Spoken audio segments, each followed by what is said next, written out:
What is going on, everybody? Welcome to the most underrated player on each NFL team. We're going to get right into it here. The criteria is just kind of general perception. Also, how the league seems to value a guy. So what his contract is, what he may have been traded for, where he was drafted, that kind of stuff. We will also have a couple rookies in here. The underrated players, I think, was just a little bit harder, and there was a couple rookies that actually felt already like the most underrated players despite not playing any snaps yet. So let's get into it here. We're going in order of least to most underrated. So number 32, Matt Paradis here for the Carolina Panthers. Don't really know why Denver let him go. The contract he got was less than I expected for. He's really going to help out that Panthers team. Number 31, we have a rookie here, Greedy Williams. No idea how he fell to the second round. I think he's going to prove to be a much better corner than a lot of the guys were taken above him. Fell because he can't tackle? Seriously? You can teach a guy how to tackle. You can't teach a guy to cover like Greedy Williams did at LSU. I think the Browns got a total steal there. Number 30, Chris Harris. I think the position he plays to begin with is underrated. Nickel corner is extremely important in the modern NFL with these short passing games, but Chris Harris very rarely gets in the conversation as a top 5 corner in the NFL. He doesn't just play in the nickel as well. He can step outside, but he's best used in the nickel. I think he deserves to be in the consistent conversation of a top 5 corner, and he just simply isn't. Number 29, Eric Fisher, left tackle of the Kansas City Chiefs. Weird to think that this guy was the first overall pick in the draft in, 2012? Was kind of considered a bust for a while, but he has really developed there. A freak athlete, obviously being picked that high, but he's been a bit of a rock there at left tackle for the last couple years. And is a big reason that offense is able to be as explosive as it is, among other things, obviously. Number 28, Marquise Lee, a bit of a forgotten man here, has shown development year to year, a talented player coming out of USC, also hasn't had the best quarterback play, to put it lightly. I think he could re-cement himself as a quality player there, even with Nick Foles. Also note, he actually earned a nice contract extension right before injury last season. Number 27, Corey Davis of the Tennessee Titans. I think a big reason I consider him underrated is he hasn't had the time to have the production there with a quarterback who doesn't fully utilize the entire field. Corey Davis has the upside of a true number 1 wide receiver, but there's at times on film he already looks like he is that player. The production wouldn't match that he is a top 15, top 20 wide receiver, but he's a damn good player. Number 26, Josh Rosen. Literally had no chance in Arizona last year. Look back to Jared Goff, his rookie year. Goff's a very serviceable player right now. He just played in the freaking Super Bowl, put up crazy numbers. I thought there was no chance Josh Rosen wouldn't fetch a first-round pick, especially in a draft where a Daniel Jones went 6th overall. I think the Giants are going to look like morons for passing up on an Ed Oliver and then not trading one of their higher picks for Josh Rosen when Josh Rosen was available for a late second-round pick. What a steal for the Dolphins. I don't know if he's actually going to be good there because the core there isn't much better than it was in Arizona, but value-wise, I think Josh Rosen can play if he could ever get some help. Number 25, Amari Cooper. It was kind of tough to find someone for this Cowboys team where a lot of players tend to be overrated, if anything, just with the attention that they get. But I saw people saying he actually belonged in the list of overrated players. Look, his production over his career is not amazing, but on tape he has elite release, great route running ability. We saw just his ability to separate and get open in the short to intermediate game be a perfect fit here with Dak Prescott. I think he is well on his way to an Uber contract and cementing himself in the conversation for a top 10 wide receiver. Number 24, the Green Bay Packers thought about putting Aaron Rodgers in here with the slander he's gotten this offseason. It certainly could have been him, but I've talked about that enough this offseason. I went with Rashan Gary, who I was saying was an underrated player, a sleeper in this draft class. People love to look at the production, the quote-unquote lack of sacks, whatever. Neil Hunter, Jadeveon Clowney, they didn't sack a lot of quarterbacks in college either. His pressure numbers, though, Rashan Gary in his second season were top 10 in all of college football, 2-time Big Ten. Elite athlete. I think he's going to be a much better player early in his career than way too many people give him credit. I think way too many people focus on that sack number, which in my opinion wasn't even that bad in college. So I think he just gets bashed way too much. I think Green Bay saw a guy at 12 that belonged in the top 5 of a lot of drafts and was just too good of a player to pass up. I think he's going to be a great pick there for Green Bay. even if he has to stand up and be an outside linebacker behind a couple guys that they just signed, they're going to find a way to get Rashan Gary on the field. Number 23, Grant Haley of the New York Giants. Total sleeper, undrafted, undersized, nickel corner type, elite short area quickness. New York drafted some really interesting players there in this draft, but I think Grant Haley's going to hold on to that job as a nickel corner. He proves yet again that you don't have to be over 5'10 to be a really good nickel corner in the NFL. Number 22, another young corner here, another undrafted corner, Holton Hill.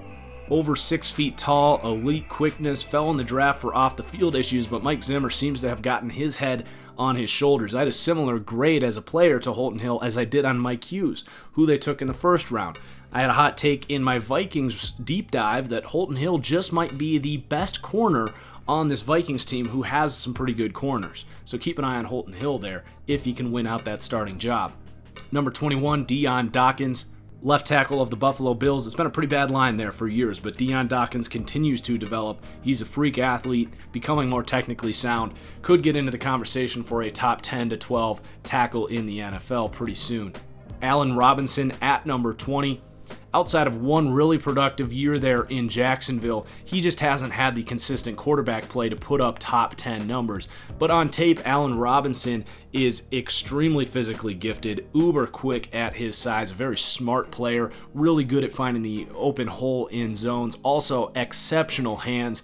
You know, there's really no reason based off of his film that Allen Robinson should not be in the consideration for a top 10 wide receiver in the NFL, but his name has kind of gone by the wayside recently. Number 19, Chris Godwin. I actually ranked him ahead of Mike Williams in that draft class, and I think this year we're going to see how that holds up. Both those guys have really good opportunities finally this year. Chris Godwin's actually looked really good when he's gotten on the field, and his ability to separate has been about as good as I projected it to be. But now Adam Humphries is gone, Deshaun Jackson is gone, and Chris Godwin's going to have a lot of opportunities to shine here. His really athleticism and ability to separate actually, to me, gives him a higher ceiling than Mike Evans, and that's more of a compliment to Godwin than an insult to Evans. Ronnie Stanley of the Baltimore Ravens, simply put, an exceptional left tackle who doesn't get put in the same conversation with these top 5 guys. He's just a total stud and is probably only going to get better as he's still pretty young. Number 17, Terron Armstead. Pretty similar thing here. No one's going to say that Terron Armstead's a bad player, but he's a guy that should be in the conversation with like David Bakhtiari or even Tyron Smith as the best tackle and probably most valuable lineman in the entire NFL. He's not far behind David Bakhtiari as a pass blocker in any regard, but probably a better run blocker. Just a freak.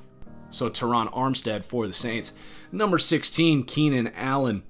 I think still has some of that residue after a couple injury-ridden seasons. I think people think he's injury-prone, that he's not consistent enough to be a top 10 wide receiver or something. Well, that's BS. I mean, this dude's one of the 3 best route runners in the NFL. His ability to find the open zones and be on the same page with Phillip Rivers, it's almost unguardable. Seeing a lot of top 5, top 10 wide receiver lists this offseason, and way too often Keenan Allen is left outside of the top 10. So we're going with Keenan Allen of the Chargers. Number 15 here, Nathan Peterman. I get it. He's not a good player by any means and really struggled when he got the opportunity. But you also got to keep in mind, for one, this guy's considered the worst player in NFL history right now. He is literally the go-to laughingstock punchline amidst NFL social media right now. Look, he could have a really nice career as a backup. You got to keep in mind, he beat out Tyrod Taylor on a team that was set to make the playoffs, had no help in Buffalo, a defensive coach, a terrible offensive line, no wide receivers, was thrown in against one of the best pass defenses in the NFL against the Chargers, and it threw everything off, and everyone just jumped to conclusions that the guy can't play. I would actually love to see him get an opportunity to play here with Antonio Brown and a much better offensive line and a better play caller. I think Nathan Peterman might hang around in the NFL longer than a lot of people would expect based on the public perception of this player. Number 14, Malik Hooker of the Indianapolis Colts. Might not have the accolades, the Pro Bowls, the stats, the All-Pros, the big-time playoff moments, all that stuff, but he's one of 5 to 7 truly high-end, rangy free safeties in the NFL. It's a very big rarity in the NFL. A lot of teams would love to have a guy like Malik Hooker who opens up a lot of flexibility for this scheme because he can absolutely control the middle of the field. Not a guy that is often mentioned as a top 10 safety in the NFL, but I think if you asked around scouts and general managers, he would be considered one of the 10 most valuable safeties in the league. Number 13, Brian Winters. Guard of the New York Jets, has been really surrounded by hot garbage, but he can play. If you put him in Kansas City or New England or Pittsburgh, I think he would get into the conversation for one of the better guards in the NFL. Also, just a quick story, Brian Winters was one of the first kind of good takes I had as I was kind of starting to watch film and open up this YouTube channel. Saw him just light up a linebacker, started to notice him more and more, and that was when he was kind of playing behind an injured starter. Well, he ended up winning out the starting job the next offseason and then got a nice contract. He was one of my first kind of sleeper finds from watching NFL film and holds a special place in my heart. Number 12, Bradley McDougalds for the Seattle Seahawks. Big shoes to fill, obviously, coming in there and playing the Cam Chancellor role in this defense. He's not the same player, but I actually think he's got a little more range than Cam Chancellor ever did. Obviously doesn't have the same intimidation factor, but he's done a really nice job of helping that Seattle defense transition. Now, they still need to find that true free safety next to him in that system, but I think they've got their strong safety for years to come there in Bradley McDougalds. Number 11, Ryan Kerrigan. Not going to get a whole lot of disagreement from Redskins fans. They've been probably screaming this for 4 or 5 years. I mean, this guy, his consistency from year to year is pretty remarkable for a team that has really offered no consistency. You could certainly make the case for him to be definitely a top 10 pass rusher of the last decade, but I don't think he's a name that most NFL fans would think up. Number 10, Cameron Heyward. We spent a lot of time talking about Grady Jarrett, Akeem Hicks, DeForest Buckner, Leonard Williams, Ndamukong Suh, Kenny Clark, Jarrell Casey, Gerald McCoy. These are all big-time interior defensive lineman names that most of you are going to be familiar with. Well, actually, Cameron Heyward outclassed all those guys in terms of pressures last season, opened up a lot of things for that Steelers pass rush. Should be, at the top of the conversation for those elite Tier 2 interior defensive linemen. Was 5th in terms of pressures for interior players last season. So Cam Heyward makes the list here for the Steelers. Jake Matthews, left tackle for the Falcons. He was on my list of most underrated Madden players. He's like a 79 overall. Very rarely gets considered a top 10 tackle. He had a pretty rough rookie season, but has been an absolute rock at left tackle, protecting Matt Ryan's blind side. He's a big reason that Ryan's been able to really solidify himself as an MVP candidate, a top 12-ish quarterback. For a guy that doesn't exactly sense pressure and elude and extend plays as well as some other guys, to have that rock at left tackle is certainly underrated. Darius Slay, number 8 for the Detroit Lions. Again, no one's going to say he's a bad corner, but very rarely do you see Slay considered as a top 3, top 5 corner. I'm not sure there's a corner in the NFL that I would rather have as my number 1 corner than Darius Slay. He has the size, he has the speed, most importantly, he has the short area quickness. He can go man, he can go zone, he can go press man, he can do anything you want. Playing in Detroit here, he's definitely one of the most unnoticed superstar defensive players in the NFL. Number 7, J.J. Watt. We spend so much time talking about the elite pass rushers in this game. Aaron Donald, Khalil Mack, Fletcher Cox, Von Miller. And we used to have J.J. Watt in that conversation as well. He actually was at the top of that conversation a few years ago. But I think there's this perception now that he's just not what he used to be. Well, you might want to check that again. Was tied for the 4th most pressures in the entire league last year, ahead of Khalil Mack, ahead of Von Miller. He plays all over the field.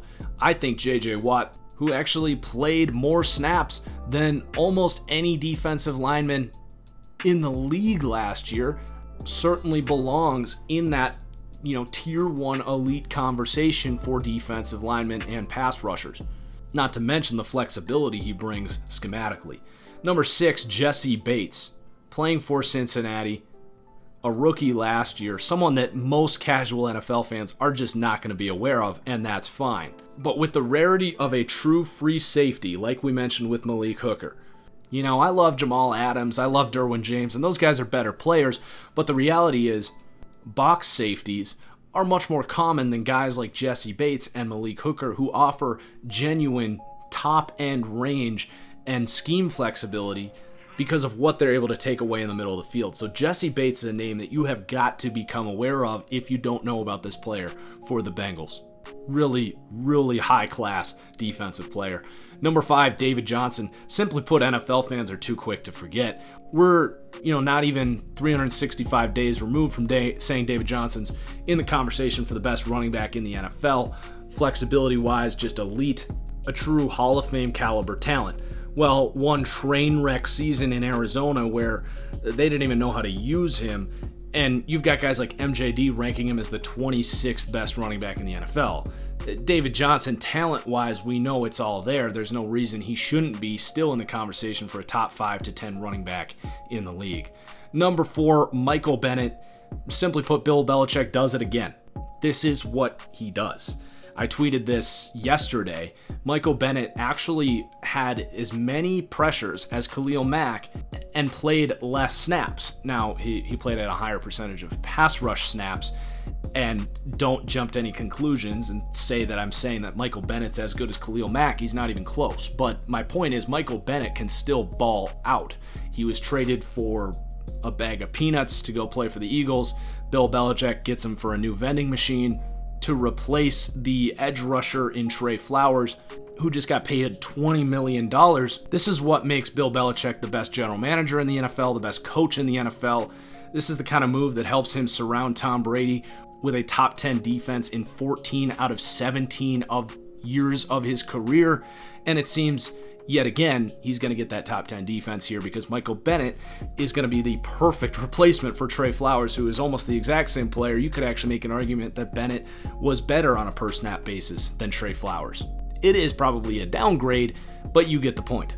Number 3, John Johnson, safety for the LA Rams. Aaron Donald going to collect a lot of attention when you talk about this defense, this offense, Sean McVay. But John Johnson, a name that you almost never hear when you talk about this Rams team. You can make a case he's the best player in that secondary. And, you look at this Rams team, their roster, they don't have a ton of linebackers. Well, what John Johnson is able to do in nickel packages, coming down and playing in the box effectively as a linebacker, and being a really good cover guy in the second level, opens up a ton of things for this team. So John Johnson, a name that I think needs to be thrown out there more often. Probably never going to be an elite guy, but a super solid player for that Rams defense. He's kind of like a poor man's Derwin James in a way, which is definitely not an insult. Number 2, Jimmy Garoppolo. To me, the proof's in the film.